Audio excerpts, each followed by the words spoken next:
In this video, I'm going to demonstrate how to replace the image on a screen in a video with another image or video. I'll be using Adobe After Effects CS5, which, yes, is out of date. I refused to subscribe to software, and I didn't upgrade to CS6 in time. Nevertheless, this information should still be relevant to the latest edition of the software. I'm using the motion tracking workspace, and I'm going to create a composition with my base video right now. Alright, here I have a video of my laptop on my desk, and I'm moving the camera around a little bit.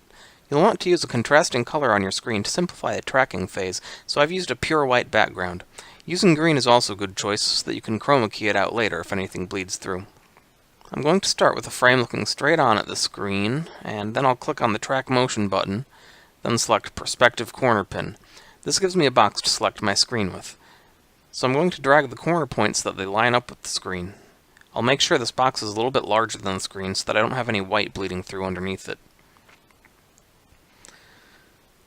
Once you've moved the points to the corners of your screen, click the play button and it will start stepping through the frames, updating the positions of each point as it goes through.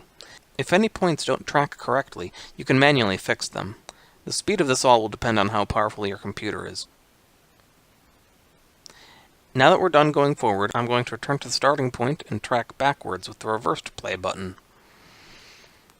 Alright, we've got the track set up. Now to replace it with another video. I'm going to drag the replacement video into the composition, make sure it's on top of the other video. Then in my tracking panel, select the base video's motion source, then edit target, make sure it points to my replacement video, then hit apply. It's that easy. As you can see, I replaced the white screen on my laptop with one of my earlier videos. That's all I've got for today. I hope you found this video helpful. To see more content like this, be sure and subscribe.